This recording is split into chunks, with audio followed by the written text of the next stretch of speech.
We are from SSL English School and we are presenting a working model of a healthy heart. As we all know, as the heart is the main organ of our circulatory system, it is responsible for pumping blood and nutrients throughout our body. It is also the main organ of our body such that even a small dysfunction or abnormality may cause drastic changes in our body. The heart is present under the sternum in the center of the chest in the thoracic compartment. It has four chambers and several valves which regulate the blood flow within our body. Consisting the chambers, the upper portion of the heart is known as atria, with the left ventricle receiving oxygen-less blood and the right ventricle receiving oxygen-less blood.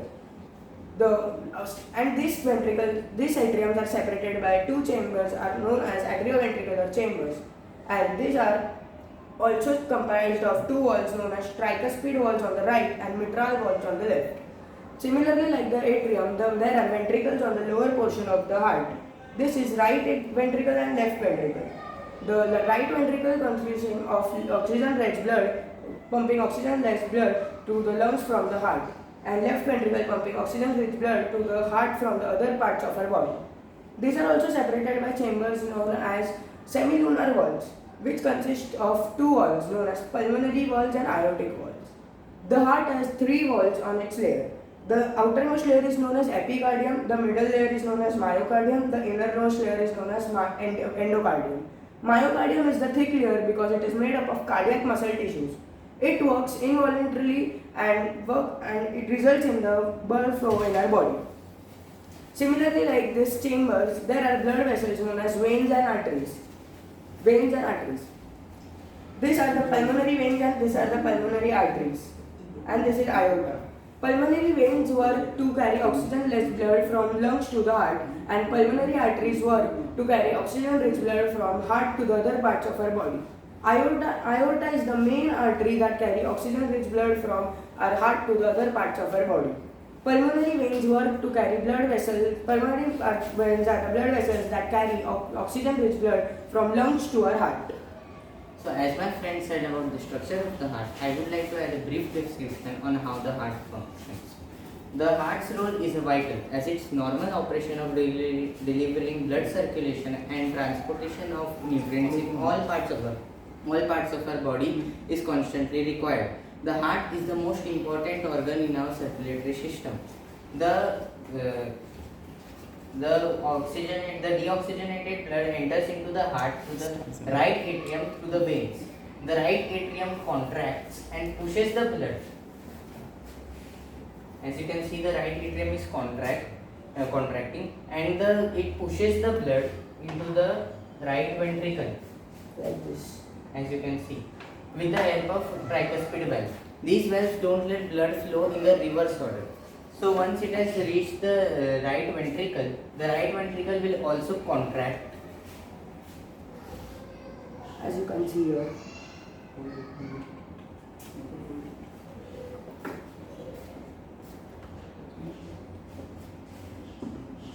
As you can see, the right ventricle is also contracting, and it will push the blood into the lungs for oxygen refill and release of carbon dioxide with the help of pulmonary arteries.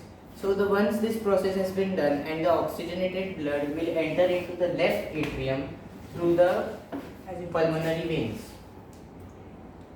As you can see, it is flowing in the left atrium. So the left atrium will also contract. As you can see over here, the left atrium is also contracting, and it will push the blood into the left ventricle with the help of mitral valve.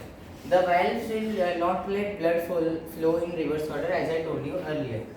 So the left ventricle, now the blood is ready for redistribution in all parts of our body, and so the left ventricle will also contract. As you can see over here, the left ventricle is also contracting, and it will push the blood in all parts of our body through the aorta. About 5.6 liters of blood circulates in our body, and 72 cardiac cycles are performed in 1 minute. So the heartbeat is a manifestation of an oxygen reloading process that is of two phases, the systole and the diastole. The systole is a short process which takes place when the tricuspid and the mitral valves are closed, whereas the diastole is a relatively long process which takes place when the pulmonary and the aortic valves are closed.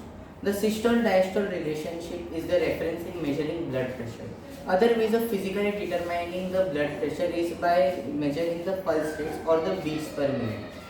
So there are two types of blood pressure: the systolic blood pressure and the diastolic blood pressure.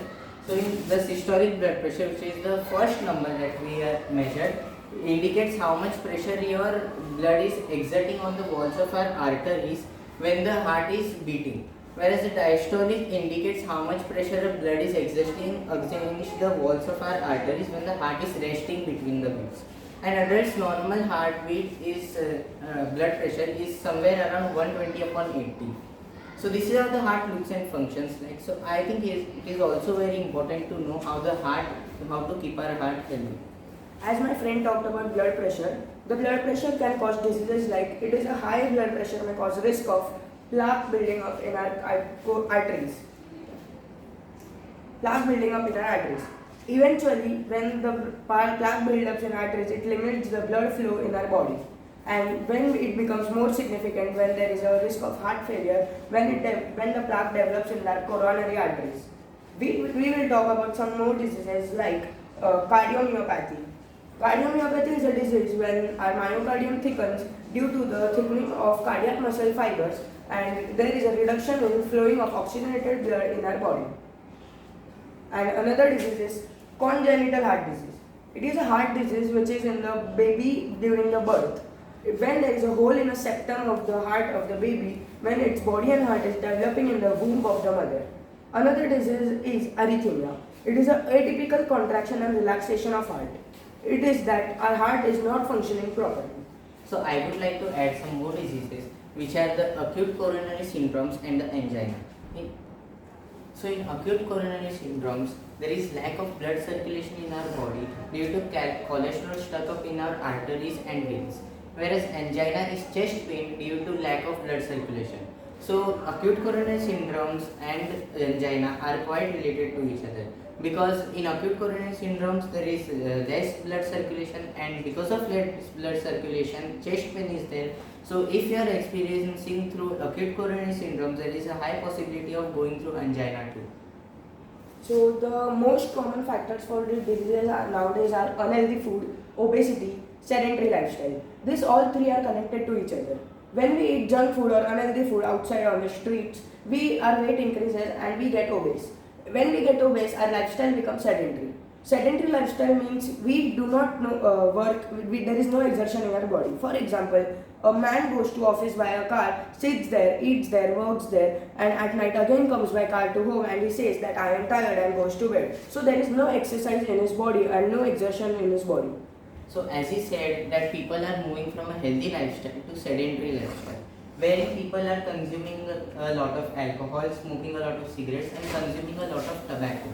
And also because of a lot of workload on people, they are going through stress. So I would like to hand over the rest to my friend on how to prevent the heart attack. So now we will talk about how to prevent heart attacks. By making sure we get enough sleep and reducing stress. These both are connected to each other. A normal sleep for a normal person is of 7 to 8 hours. But sometimes we take sleep of 6 to 7 hours, or sometimes we often take sleep of 5 to 6 hours. So if we have no time, so we can utilize that time in reducing stress by doing yoga, meditation, exercise.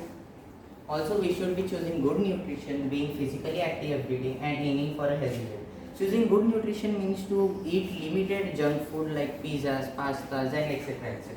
And we should eat nutrients in our body properly. Being physically active every day means we should have regular exertion in our body. We should be physically fit every day. We should do regular exercises.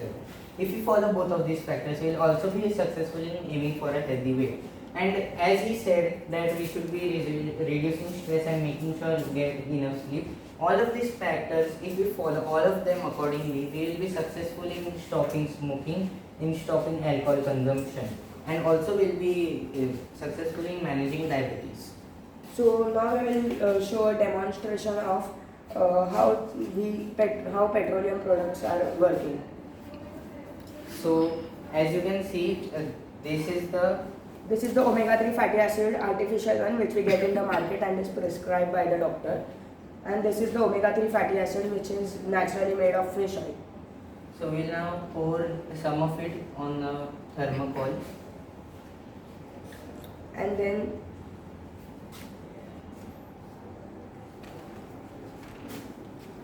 we will pour the artificial one on the thermocol.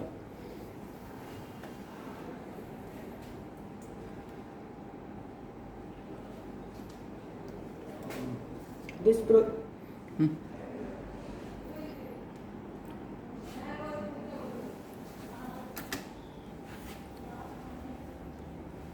So as you can see, we have poured a lot of it in it. So this is a short process. So till that time, we'd like to show another process. So now we will show how antioxidants work over oxidants. So this is water and this is tincture iodine.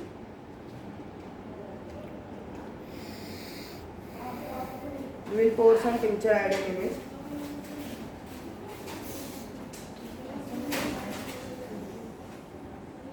Then we will stir.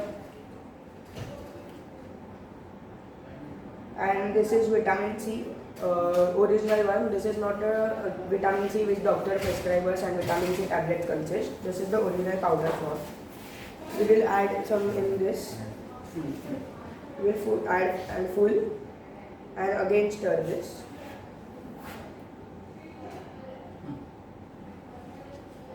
As we can see that it is dissolved. So this is the process how antioxidants work over oxidants. So we are concluding with that we should always eat healthy food and always choose a healthy and nutritious diet. So coming back to this experiment. Continue. Coming back to this experiment, the thermocol on which we poured the fish oil, that is the PET. As you can see, it is like that only. The liquid has been dissolved in it, but nothing has happened to the thermocol. And as we can see, the thermocol on which we have poured the artificial omega-3 fatty acid has started melting and dissolving. So this is so we conclude by this that this artificial omega-3 fatty acids consist of some kind of petroleum products. So we conclude by saying that we should always be aware of this junk food and we should not eat all this and we should choose a healthy and nutritious diet. Thank you. Thank you.